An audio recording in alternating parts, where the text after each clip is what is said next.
Instacart is deactivating shoppers like crazy. What's up, guys? Brandon from Gridwise here. Still in Lansing, still at the in-laws place. So sorry if my audio is not perfect here, but I wanted to make sure I got this video out. Really kind of important thing happening, right? I email back and forth with drivers all the time. Brandon at gridwise.io. If you ever email me, there's a really good chance I am going to respond and get right back to you, right? So I've been emailing back with one of my favorite drivers, Mary, absolute hustler throughout this COVID situation. Can't do Uber and Lyft anymore. Hustled, got activated into Instacart. Has been doing Instacart for a while now. The problem is she's been now deactivated from Instacart. And let me tell you why, because it just kind of goes to show how these companies aren't doing a great job of understanding and kind of empathizing with drivers, and they just want to kind of robotically deactivate drivers and then, oh, we'll just get a new one, right? So what happened here, she was doing an Instacart delivery. She was doing 2 at a time. She had a little bit of a mishap at the grocery store with the payment card they gave her, so it delayed her a little bit. She got it figured out. Was running a little bit late. Maybe there's a 2-hour window. She might have been 45 minutes, maybe an hour late, right? She goes to deliver Shopper A, Shopper A's groceries. Shopper A's a little bit annoyed. Okay, yeah, you're kind of late. All right, fair enough. She goes to deliver Shopper B. Shopper B's like, yeah, completely understand. Things happen as they do. Gives Shopper B her groceries. Realizes, oh, there is this one item that doesn't belong to Shopper B.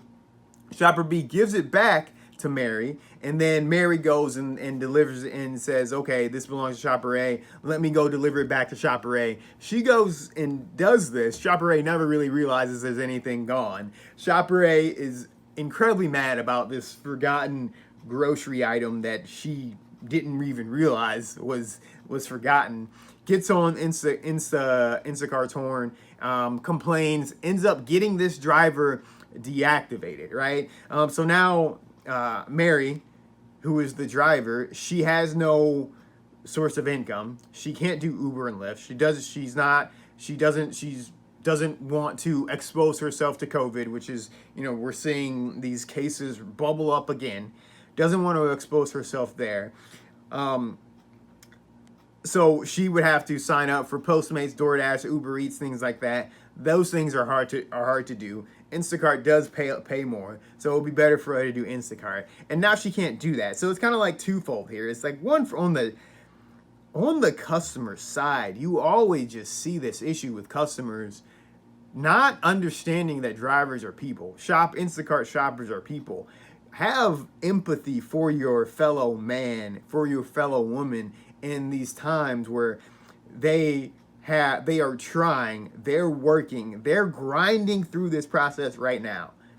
If you are doing Instacart or Uber or Lyft right now,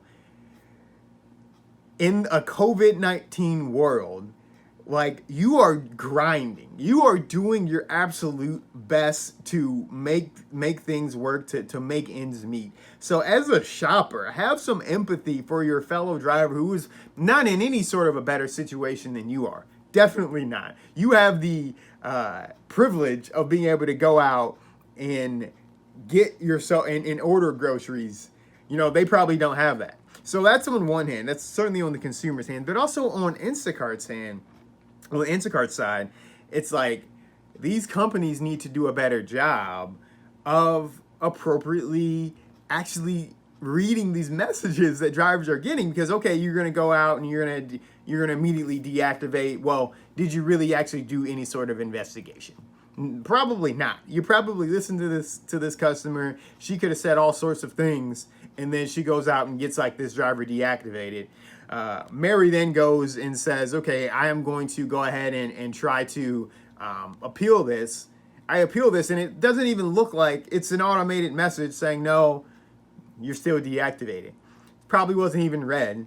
It might almost literally be an automated message, right? So it's like, these companies have to figure out, and I get it, you know, times are hard, obviously, and the support staffs of these companies have been, you know, going down and down and down, and have had a lot of issues. So I get that side of things, but something that these companies need to do is just have overall better driver support, and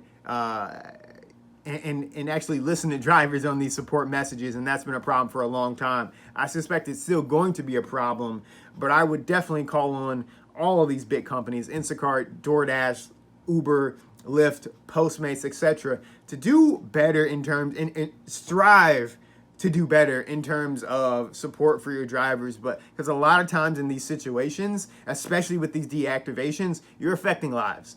And then so we need to figure out a better way to do some of these things. So, but you know, that happened.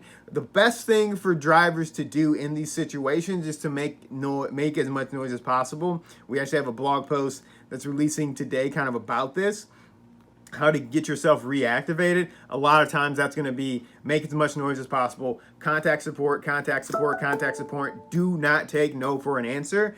And then make noise on social media. Get on Twitter, say, hey, I've been deactivated, this is trash. All those types of things. Call if you can, if the company still has, and just make as much noise as possible in order to get yourself overall reactivated. Don't take no for an answer. That's kind of like the number one key advice I have.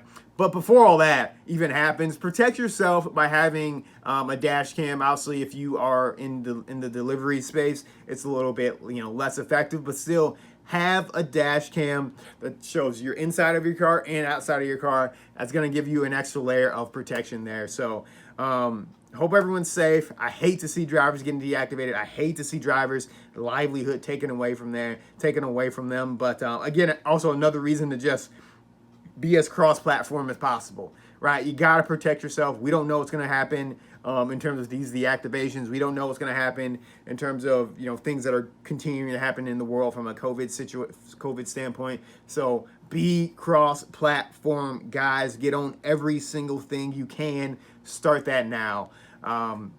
Yeah, and that's really it for me today. That's what I wanted to say. And be safe out there, guys.